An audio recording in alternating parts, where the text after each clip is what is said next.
Bismillahirrahmanirrahim. Assalamualaikum warahmatullahi wabarakatuh. Innal hamdalillah nahmaduhu wa nasta'inuhu wa nastahdihi wa nastaghfiruh wa na'udzu billahi min shururi anfusina wa min sayyiati a'malina. Man yahdihillahu fala mudilla lahu wa man yudlilhu fala hadiya lahu.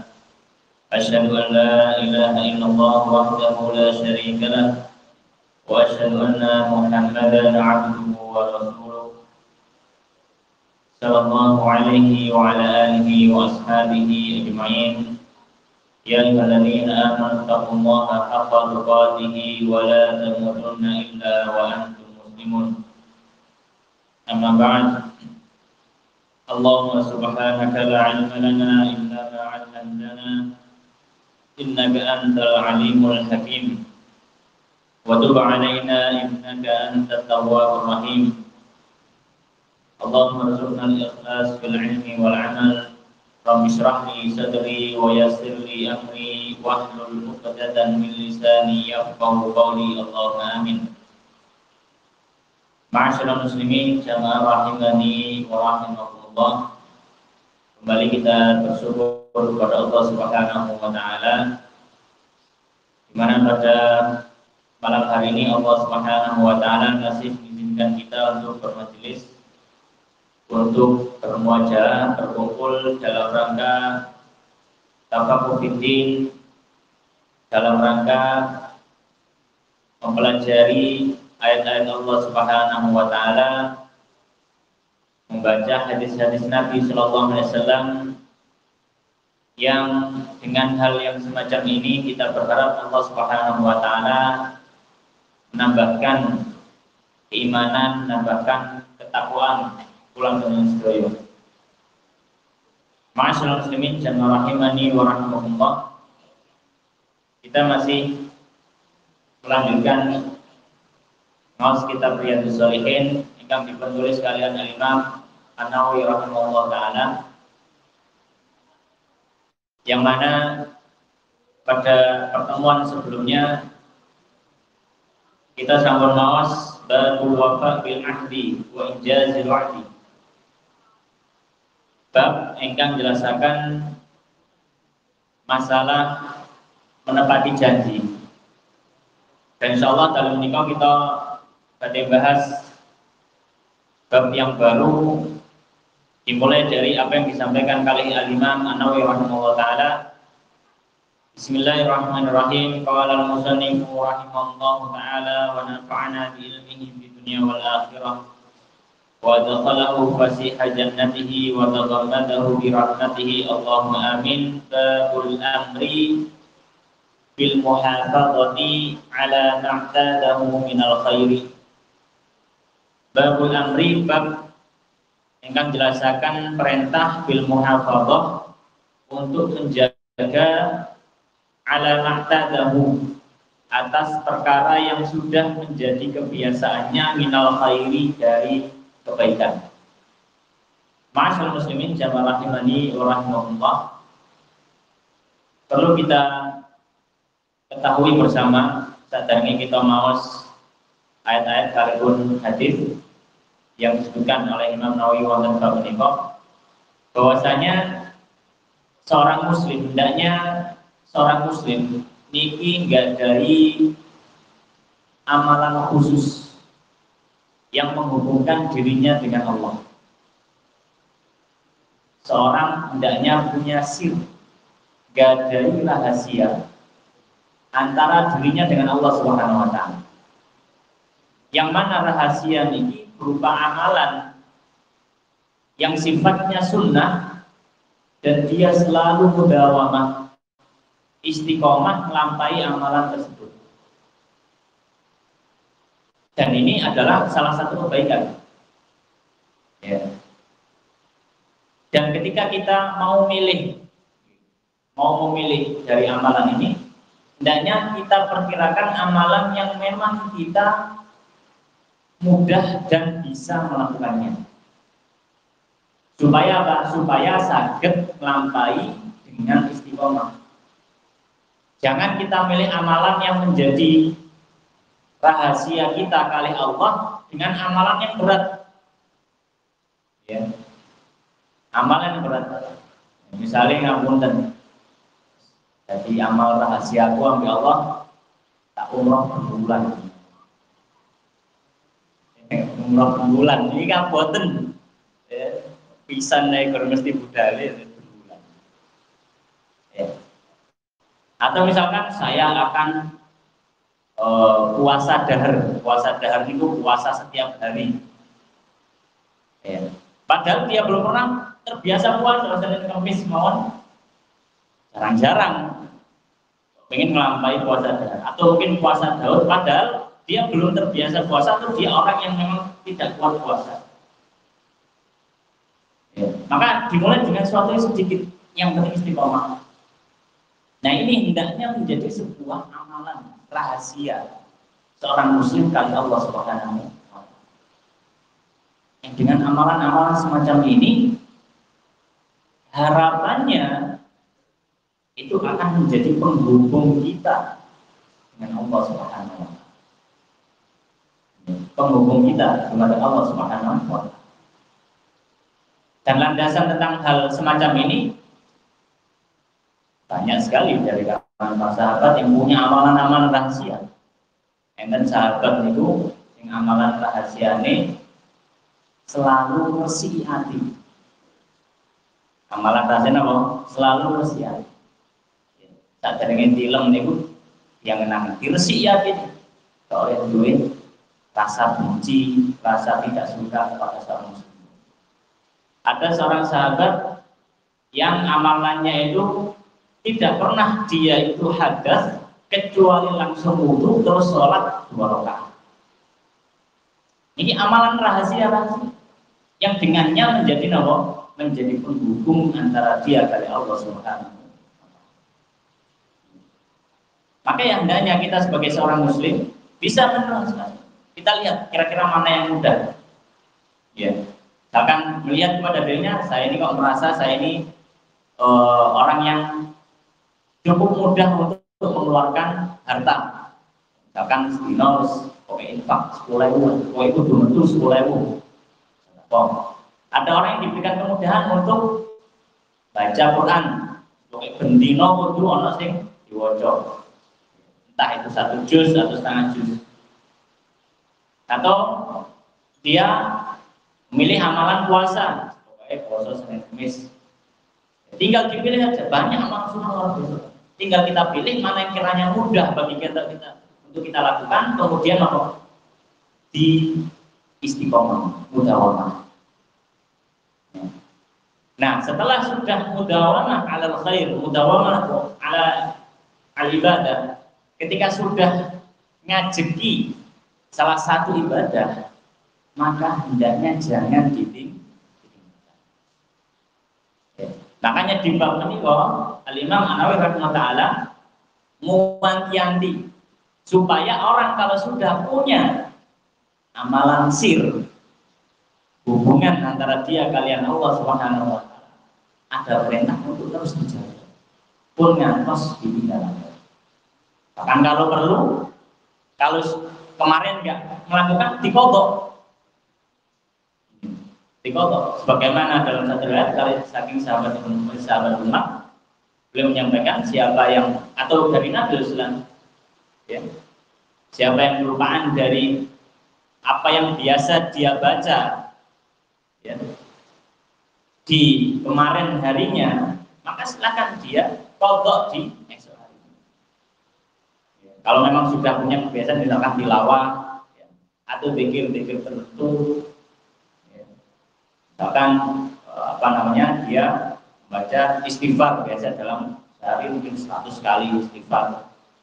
Kemarin kok pas kelupaan saking sibuknya misalkan. Besoknya dibaca 200, 100 di lagi, 100 besok ini. Atau mungkin amal-amal yang lain. Oleh karena di sini beliau mengatakan babul amri bil muhafadzah, bab yang menjelaskan masalah perintah untuk menjaga alamat dari apa yang dia sudah biasa kerjakan minal khairi dari kebaikan. Al-khair di sini maknanya adalah kebaikan, yaitu ibadah. Ibadah yang memang sifatnya sunnah. Soalnya ini wajib, gelem gak gelem kudu dilampahi. Ya. Tapi kalau sunnah, kalau sudah punya kebiasaan dikerjakan, jangan sampai lupa. Maka di bab ini Al-Imam An-Nawawi rahimahullah menyebutkan beberapa ayat dan menyebutkan hadis. Ya. Di antaranya ayat yang disebutkan, qala Allah Ta'ala, Allah Subhanahu wa taala dawuh, innallaha, sesungguhnya Allah, la yughayyiru, tidak akan merubah ma biqaumin, apa yang ada pada satu kaum, hatta yughayyiru, hingga mereka sendiri yang merubah ma bi anfusihim, apa yang ada pada diri mereka sendiri. Maka ayat ini Allah Subhanahu wa taala menjelaskan manusia memiliki ikhtiar. Manusia nggadahi pilihan untuk memilih. Dados manusia itu boten kaya wayang. Tergantung dalange ngobakno tangane ngiwon tangen boten. Ya. Tapi manusia juga tidak mungkin lepas dari takdir Allah. Dados manusia itu nggak ada pilihan, dan apapun pilihannya itu pasti takdir Allah. Maka kalau ingin berubah menjadi baik, itu pilihannya, dan itu takdir Allah. Kalau ada orang yang ingin melakukan keburukan, itu pilihan, tanggung jawab, dan itu juga takdir Allah. Makanya Allah di sini menyebutkan ya tentang bahwasanya Allah tidak akan merubah satu kaum hingga kaum itu yang memang merubah diri mereka sendiri. Jadi ketika kaum itu sudah memilih sebuah pilihan, maka itu takdir Allah Subhanahu wa taala, dan itu harus dipertanggungjawabkan. Nah, hubungannya dengan bab ini adalah ketika kita sudah memiliki kebiasaan yang baik. Ya, memiliki kebiasaan yang baik. Kemudian kok kita rubah, ditinggalkan. Ya. Kok kita rubah, ditinggalkan. Maka bisa jadi itu menjadi salah satu sebab kita agak menjauh saking Allah Subhanahu wa taala. Maka kalau sudah seperti itu, bagaimana yang dalam satu hadis Nabi sallallahu alaihi wasallam, dalam hadis qudsi Allah Subhanahu wa taala menyampaikan, wa man wajada ghayra dzalika fala yalumanna illa nafsah. Nih kok oleh balasan sing elek saking Allah Subhanahu wa taala, fala talumanna illa nafsa. Maka jangan mencela kecuali mencela diri sendiri, soalnya dia orang sing milih. Makanya hendaknya ketika kita sudah punya sebuah amalan yang kita mudawamah, istiqomah, ngajeki amalan niku, hendaknya dijaga terus, jangan sampai ditinggalkan. Bahkan kalau perlu, kalau ketinggalan dibawa ganti besoknya. Kemudian ayat yang berikutnya Allah Subhanahu wa taala dawuh, wa qala ta'ala wa la takunu, dan janganlah kalian itu menjadi kallati, seperti wanita yang naqadat, yang melepaskan ghazlaha, rajutannya. Al-ghazl itu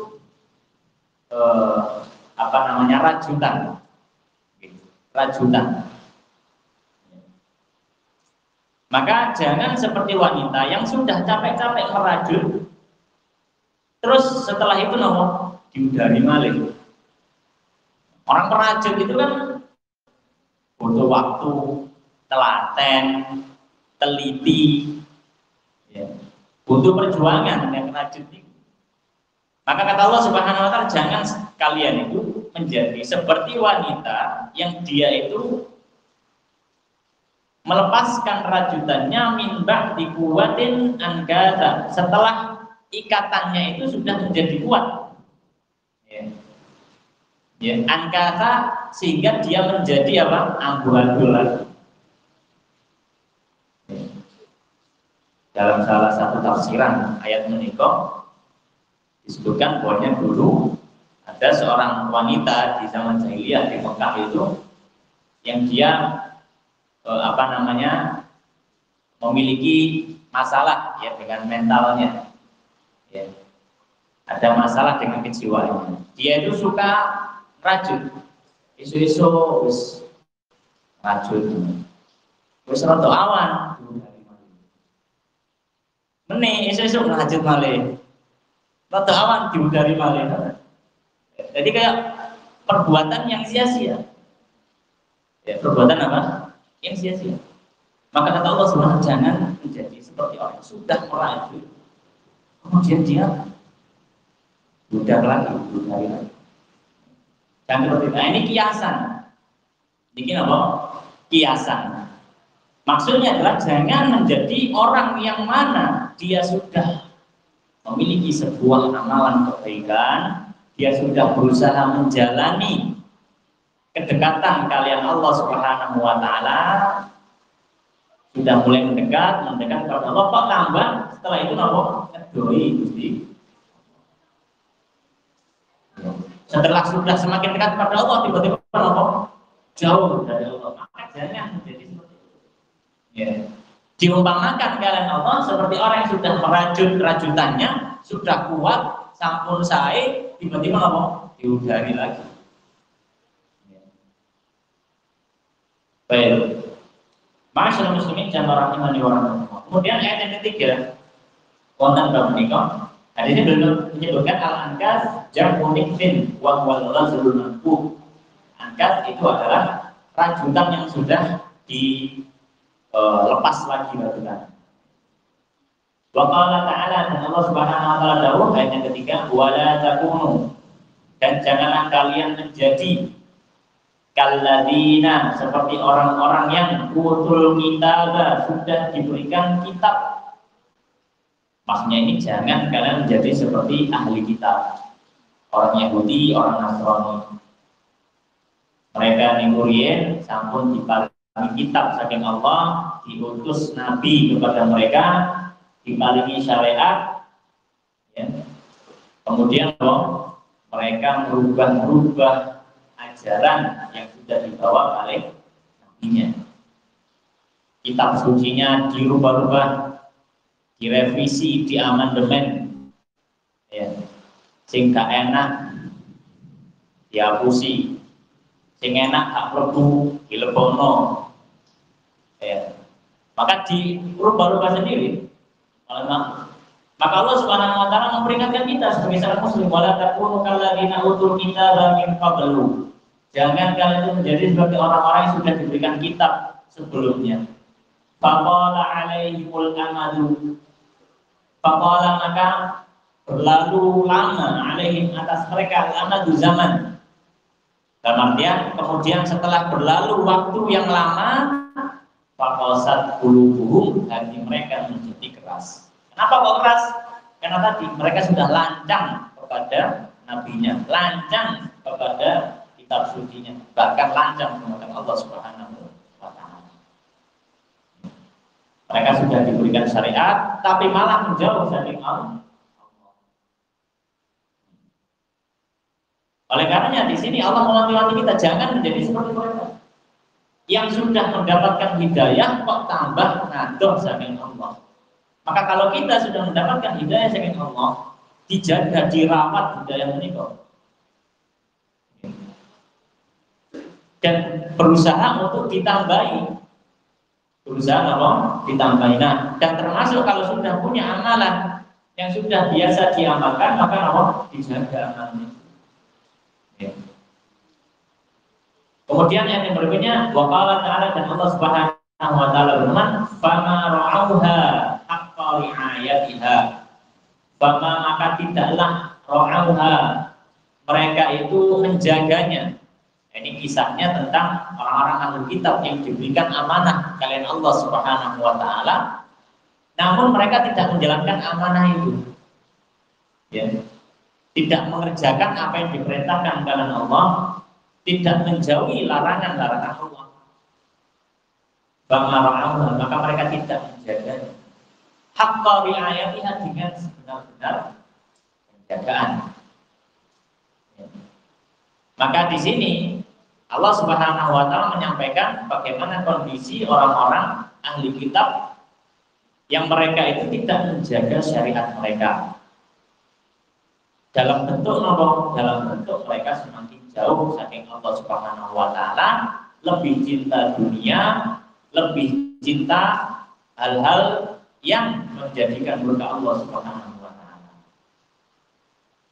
Maka diwanti-wanti tiang muslim pun kata sebenarnya jangan sampai menjadi sundal kita. Maka bagaimana ketika kita sudah diberikan syariat, diparingi Allah Subhanahu wa taala Quran, wonten hadis, kita jaga. Menjaganya bagaimana? Diwaros, diwoco, dipelajari, disinaoni, diamalkan alon-alon. Ini bentuk kita menjaga dari apa yang sudah Allah Subhanahu wa taala berikan kepada kita. Ma'asyiral muslimin jalla rahimani wa rahimakumullah. Kemudian Al-Imam An-Nawawi rahimahullah taala menyebutkan satu hadis yang berhubungan dengan bab ini. Qala al-musannif rahimahullah taala wa 'an Abdullah bin Amr bin Al-As. Saking sahabat Abdullah bin Amr bin As radhiyallahu taala anhu, qala beliau berkata, qala li Rasulullah, telah bersabda kepadaku Rasulullah sallallahu alaihi wasallam, napa dawuh kanjeng Nabi, ya Abdullah, wahai Abdullah. Niki kanjeng Nabi dawuhi sahabat Abdullah bin Amr.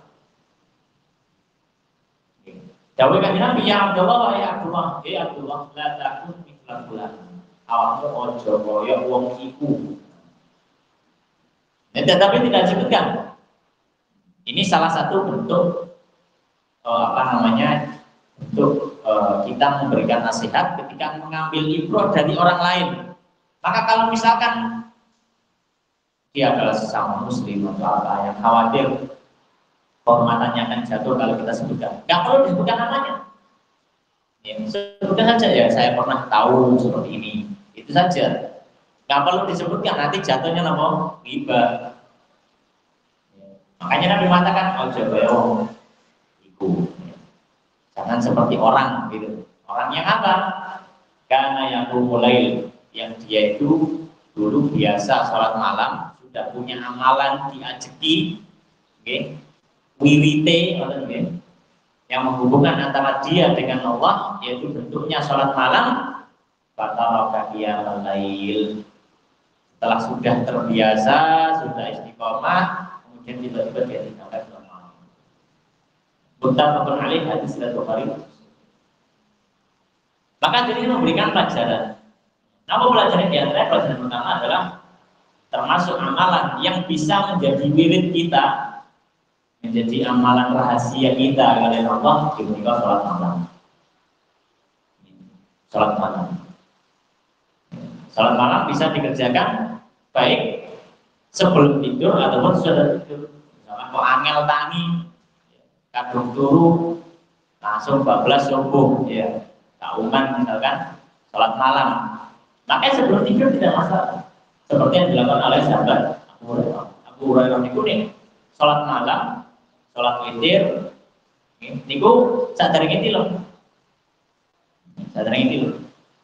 Atau kalau misalkan dia, saya sudah biasa bermalam, pokoknya kalau jatuh peluru harus ditangi, sudah terbiasa.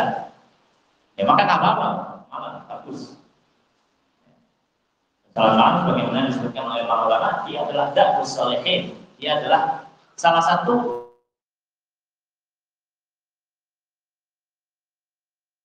amalan salat malam. Pelajaran kedua dari hadis ini, ya, bahwasanya ketika seorang sudah punya wirid tertentu, amalan khusus tertentu antara dirinya dengan Allah Subhanahu wa taala, maka jangan ditinggalkan. Itu dijogo, dirawat, dieman-eman. Dieman. Sudah berjalan setahun, 2 tahun, 5 tahun, bahkan mungkin sudah puluhan tahun berjalan, itu dieman-eman. Sudah sejak zaman dulu, misalkan Joko ini biasa Senin Kemis, misalkan, kok ditinggalkan enak. Soalnya nek kadung ditinggal mulai maneh niku rada aras-arasan. Kadung misalnya. Makanya dijaga terus. Ya mana? Kejopone misalkan dari punya biasa nama sedekah hasil titik 10.000 kalau pakai masjid ada masjid. Ya. Tiap harinya, tapi selalu, ya selalu. Atau mungkin 5.000 sedikit, tapi istiqomah luar biasa. Ya. Maka itu dijaga, dirawat. Ya, dijaga, dirawat. Atau mungkin membaca istighfar 100 kali, atau mungkin baca istighfar 70 kali, ya. Atau mungkin baca yang lain, ya. Atau mungkin deres Quran itu dijaga, jangan sampai apa ditinggalkan. Sebagaimana yang diwasiatkan kanjeng Nabi kepada sahabat Abdullah, jangan seperti orang yang dia sudah punya amalan khusus antara dirinya dengan Allah untuk sholat malam terus tiba-tiba ditinggalkan. Katanya nanti kalau untuk memulai lagi itu berat. Masyaallah muslimin jamaah rahimani wa rahimakumullah. Ini selesai bab tentang perintah untuk menjaga amalan kebaikan yang sudah biasa dia kerjakan. Berikutnya, bab yang berikutnya. Maka Imam An-Nawawi rahimahullah menyebutkan bab yang berikutnya yaitu tentang ucapan yang baik. Faqala al-musannif rahimahullah taala wa nafa'ana bi ilmi fi dunya wal akhirah wa dakhalahu fasiha jannatihi wa tawaffana bi rahmati Allahumma amin. Bab istihbabi tibil kalami. Bab dianjurkan atau keanjuran untuk berkata-kata yang baik. Kalimat-kalimat atau ucapan yang membawa kebaikan, tidak menyakiti orang. Wa talaqatil wajhi, dan wajah yang sumringah, wajah yang menyenangkan di hadapan orang lain, indal liqa'i, ketika bertemu dengan orang lain. Ya. Maka ini dua perkara yang kalau misalkan diamalkan, ya, itu hubungan kita dengan sesama manusia insya Allah menjadi hubungan yang harmonis, yang baik, yang indah. Ya. Karena apa? Ketika kita bertemu dengan orang, ucapan kita tidak menyakiti. Selalu berucap dengan ucapan yang baik. Ketika kita bertemu dengan wajah yang baik. Ya, dengan wajah yang tidak menunjukkan kebencian. Ya. Maka ini termasuk amalan-amalan. Maka di sini beliau menyebutkan beberapa ayat kali hadis. Di antaranya kalau Allah Taala, Allah Subhanahu Wa Taala, dawuh waqfid janahaka lil mu'minin. Waqfid, dan rendahkan janahaka, bagian dirimu, lil mu'minina, kepada orang-orang mukmin. Ini perintah Allah dimatangkan Nabi. Untuk apa? Untuk khafdul janah. Itu salah satu sifat yang baik. Khafdul janah niku kalau secara bahasa artinya khafd itu merendahkan, janah itu bagian tubuh yang samping. Merendahkan bagian tubuh yang samping. Namun ini kiasan digunakan untuk mengistilahkan orang yang bisa bergaul dengan orang lain secara baik. Ini khafdul janah. Maka Nabi SAW diperintahkan oleh Allah Subhanahu Wa Taala ketika bergaul dengan orang-orang beriman, bergaul dengan baik, serawung dengan baik, dengan kata-kata yang baik, ya, dengan raut wajah yang baik, mesem, ya, dengan raut wajah yang tidak cemberut, ya, tidak menunjukkan kebencian dan seterusnya. Diperintahkan, ya, diperintahkan. Maka masyarakat muslimin jamaah rahimani wa rahimakumullah, ayat ini juga menjadi perintah juga untuk kita. Hendaknya kita sebagai seorang muslim, kita bergaul dengan manusia, ya, serawung, bermasyarakat dengan orang lain dengan akhlak yang baik. Ketika bertemu, berbicara yang baik dengan wajah yang baik. Ya, berbicara yang baik dengan wajah yang baik. Meskipun kelihatannya remeh, nanti ada hadis tentang ya kelihatannya remeh tapi hendaknya tidak diremehkan gitu ya. Sebuah amalan yang luar biasa. Wa qala ta'ala, dan Allah Subhanahu wa taala dawuh wonten ayat ini, lau kunta, seandainya engkau Muhammad itu fadhon itu apa namanya, berakhlak buruk, memiliki akhlak yang buruk. Ya. Seandainya engkau Muhammad itu berakhlak buruk, ghalibal qalbi, berhati keras, ya, sehingga ketika ketemu orang itu, ya, dia tidak mengucapkan kata-kata yang baik, dia tidak bertemu dengan wajah yang baik, maka kata Allah Subhanahu wa taala, seandainya Nabi Muhammad punya sifat semacam itu, lanfaqtu min haulika, tentu orang-orang akan kabur, akan lari dari, tidak akan mendengarkan. Hanya saja memang keadaan Nabi itu manusia yang sempurna secara akhlak yang luar biasa. Akhlaknya sangat baik. Ketika bertemu dengan orang, Nabi sangat jarang sekali atau bahkan tidak pernah memasang wajah yang buruk. Ya. Dan Nabi ketika berbicara dengan orang juga tidak pernah berbicara dengan ucapan-ucapan yang buruk. Ya, berbicara dengan ucapan-ucapan yang baik. Ya, kita sudah bahas itu bagaimana kalau Nabi marah sudah kelihatan dari wajahnya, itu pun pasti ada satu sebab tertentu, bukan tiba-tiba Nabi bertemu dengan orang kemudian dia marah, tapi karena ada satu peristiwa tertentu. Baik. Tapi ketika dia mukhatabah, berbicara dengan orang, ya, maka berbicara dengan kata-kata yang baik, tidak menyalahi syariat, tidak menyakiti hati orang tersebut, dan dengan wajah yang baik. Ya. Baik. Kemudian Musannif rahimahullah beliau menyebutkan beberapa hadis, ada 3 hadis yang disebutkan. Di antaranya yang pertama, beliau mengatakan qala wa Adi bin Hatim, saking sahabat Adi bin Hatim radhiyallahu ta'ala anhu, qala, beliau berkata, qala Rasulullah, bersabda Rasulullah sallallahu alaihi wasallam, ittaqun nara, jauhilah api neraka, walau bisyikki tamratin, meskipun dengan sepotong kurma. Ya.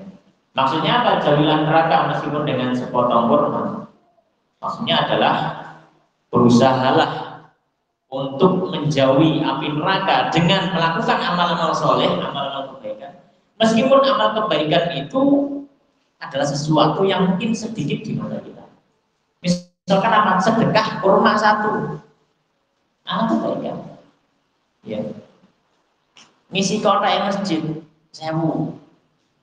Tapi bedino 1000. Seminggu bedone 1 bulan 200.000 belum. 30.000 ya. 30.000 terkata saya. Ya. 30.000 sebulan 30.000. Yang terasa. Ya, daripada orang yang mungkin dia masukkan, ya, orang masjid tapi berjumat 5.000, ketone gede 5.000. Tapi nek dibanding ambek wong sing ngeboni mek 1.000. Yang satu masukin 5.000, dihitung kalau dalam 1 bulan dia mungkin ya cuma dapat 20.000. Ya, jumatan ping 4. Satu bulan. Tapi kalau orang yang setiap hari 1.000 terus mulai ngeboni misalnya, maka meskipun itu apa terlihat sedikit, ya, maka jangan diremehkan. Nanti ada hadisnya, jangan meremehkan sebuah kebaikan. Kalau kita bisa amalkan. Ya, syukur-syukur sakit nambah ini, mau sakit nambah ini, saat dididik harus dilakukan. Ya. Makanya Nabi Rasul menyampaikan ittaqun nar, jauhilah api neraka walau fisik kita merotin, meskipun dengan sepotong kurma. Paman lam yajid, dan siapa yang tidak mendapati meskipun sepotong kurma, ya, pas tanggal tuwek, ya, tapi kepingin sedekah, kepingin melakukan sebuah amal baik, ya, nggak ada yang bisa sedekahkan, nggak bisa ya. Maka kata Nabi SAW, "Fabi kalimat thayyibah," dengan kalimat-kalimat yang bagus. Kalimat thayyibah bisa dengan zikir-zikir, ya, bisa dengan zikir-zikir. Misalkan yang mengucapkan subhanallah,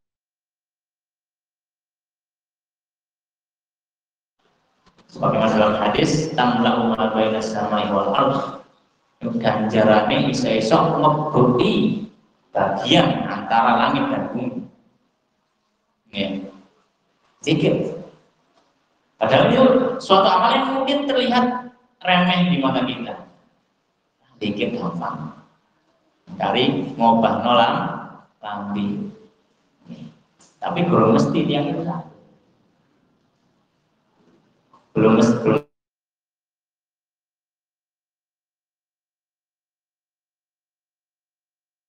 Makanya Nabi SAW diantara doanya niku njaluk tolong dumateng Gusti Allah diewangi iso zikir. Kita itu untuk ngobah nolambe mawon kudu doa menunjukkan kita itu hamba yang lemah, tidak mampu berbuat apa-apa nek boten ya keranten kersanipun Allah Subhanahu wa taala. Tidak mampu. Ya.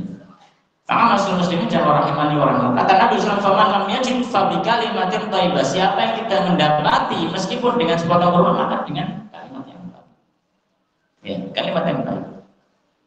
Ya. Nah, biasanya makanya Nabi SAW dalam satu hadis beliau menyampaikan siapa yang diberikan kebaikan dari orang lain, hendaknya dibalas. Ya, hendaknya apa? Dibalas.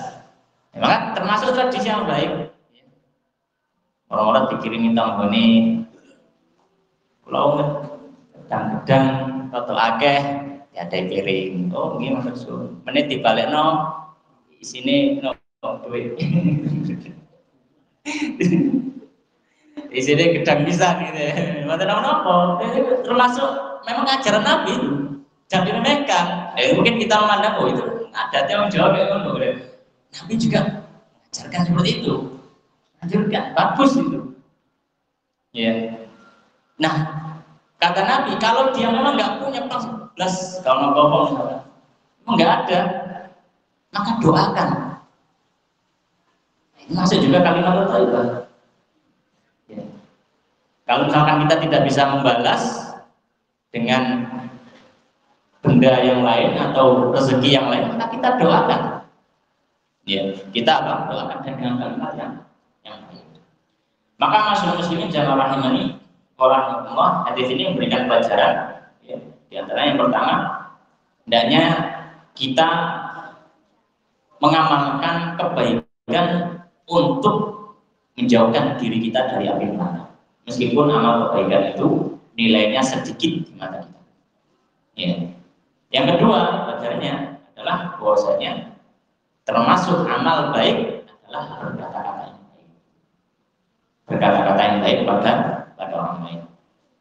Ya.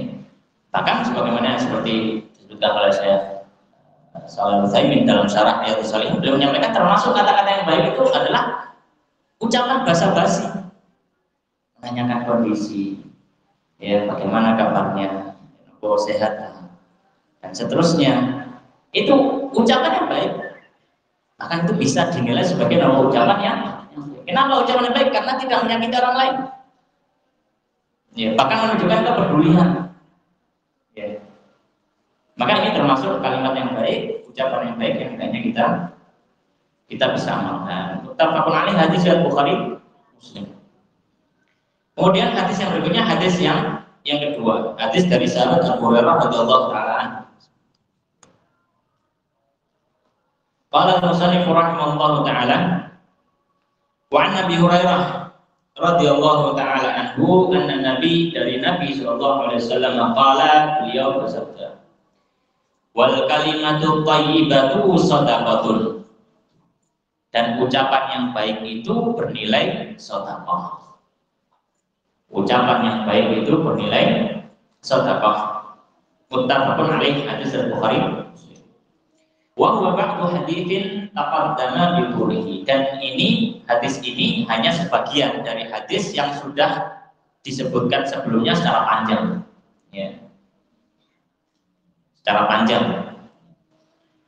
Baik, ma'asyiral muslimin jamaah rahimani wa rahimakumullah. Maka di hadis ini Nabi SAW memberitahu kita bahwasanya sedekah itu ya, tidak hanya semata-mata bentuknya materi. Tidak hanya semata-mata bentuknya harta. Ya. Memang sedekah dengan harta memiliki keutamaan, tapi juga ada sedekah yang lain yang dia itu bukan berupa harta dan dia juga memiliki keutamaan. Apa itu? Yaitu sedekah dengan kalimat-kalimat yang baik, termasuk adalah zikir, baca Quran, ya, dan mengucapkan kata-kata yang baik yang tidak menyakiti semua muslim. Ini sudah bentuk nomor sedekah. Ya. Makanya Nabi SAW dalam hadis yang cukup panjang, hadis yang lainnya beliau menyampaikan bikulli tahlilatin sedekah, bikulli tahmidatin sedekah, kulli takbiratin sedekah. Setiap dia tasbih, mawas tasbih subhanallah. Niku ini sedekah. Mengucap takbir Allahu Akbar, mengucap tahmid alhamdulillah, mengucap tahlil la ilaha illallah. Ini sudah bernilai apa? Sedekah. Jadi sedekah itu ada yang sedekah maliyah, sedekah yang sifatnya fisik, sifatnya materi, harta. Ada yang sedekah ghair maliyah, sedekah yang dia bukan bentuknya fisik, bukan bentuknya harta, yaitu apa? Kalimat-kalimat yang baik, di antara zikir dan ucapan-ucapan yang tidak menyakiti orang lain. Maka pelajaran dari hadis ini, ya, pelajaran dari hadis ini adalah bahwasanya ucapan yang baik, ya, termasuk zikir ataupun berkata-kata baik kepada orang lain, ini bisa bernilai sedekah di sisi Allah Subhanahu wa Ta'ala. Kemudian hadis yang terakhir, hadis yang ketiga di bab ini, ya, hadis yang ketiga di bab ini adalah hadis dari sahabat Abu Dzar. Qala al-musannif rahimahullah ta'ala wa an Abi Dzar radhiyallahu ta'ala anhu, saking sahabat Abu Dzar radhiyallahu ta'ala anhu, qala, beliau berkata, qala li Rasulullah, berkata kepada Rasulullah sallallahu alaihi wasallam, la tahqiranna minal ma'ruf, la tahqiranna, jangan meremehkan, minal ma'rufi, dari sebuah kebaikan, syai'an, sedikit pun, walau meskipun antalqa, engkau bertemu akhaka, saudaramu, biwajihin, dengan wajah tolikin yang sumringah. Rawahu Muslim, hadis riwayat Bukhari Muslim. Maka hadis ini memberikan pelajaran kepada kita, hanya jangan kita meremehkan sebuah kebaikan hanya karena melihat nilainya sedikit atau kecil, atau karena hal itu sudah biasa dilakukan orang, ya, sudah biasa dilakukan orang. Hal-hal yang sifatnya adiyah, hal-hal yang sifatnya non ibadah, tapi kita bisa manajemennya, sakit niati, maka itu menjadi pahala yang luar biasa.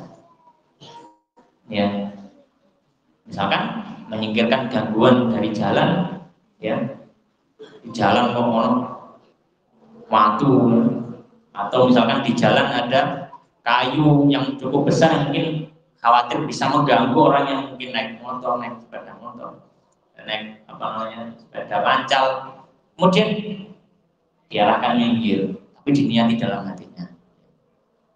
Karena ini, ya, adalah ajaran dari Nabi dan supaya orang nggak celaka.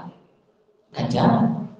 Tapi kalau misalkan disingkirnya biasa, ya, nggak ada niatan apapun, ya nggak mau biasa, tidak bisa bernilai pahala karena itu sifatnya apa? Sifatnya amal biasa, hati. Ya. Maka masuk muslim jamaah rahimani wa rahimakumullah. Sama juga ketika kita berwajah baik ketika apa? Berbicara dengan orang.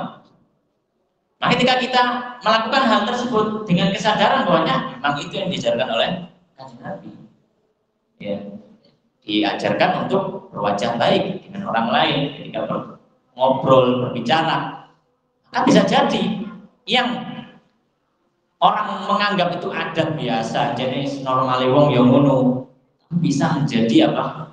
Ladang pahala yang luar biasa di sisi Allah. Sakit mendatangkan keridhaan Allah Subhanahu wa Ta'ala. Makanya jangan meremehkan. Jangan meremehkan. Nah, termasuk ya yang perlu yang perlu diperhatikan adalah ketika kita melakukan aktivitas selalu melihat kepada hati, ya, seorang muslim seperti itu, ya, selalu melihat hatinya, ya, diresapi, ya, jangan hanya amal itu, aktivitas itu melakukan seperti itu saja. Seorang muslim selalu apa? Dengan kesadaran penuh 24 jamnya itu dia hamba Allah, sehingga itu semuanya bernilai apa? Ibadah, sakit bernilai pahala di sisi Allah. Maka pelajaran dari hadis ini termasuk amalan yang baik, amalan yang hendaknya diamalkan oleh seorang muslim adalah ketika berbicara dengan orang lain, ya, ketika ngobrol dan semacamnya, hendaknya dengan raut wajah yang baik, dengan raut wajah yang menyenangkan, tidak menunjukkan raut wajah yang membenci atau semisalnya. Demikian yang bisa kita bahas pada kesempatan malam hari ini. Mungkin yang sedikit ini memberikan manfaat pada kita semua. Aku lupa lihat wa astaghfirullah li wa lakum. Dan tutup dengan doa tertulis subhanakallahumma wa bihamdika asyhadu an la ilaha illa anta astaghfiruka wa atubu ilaik. Wa akhiru da'wana alhamdulillahi rabbil alamin. Wassalamualaikum warahmatullahi wabarakatuh.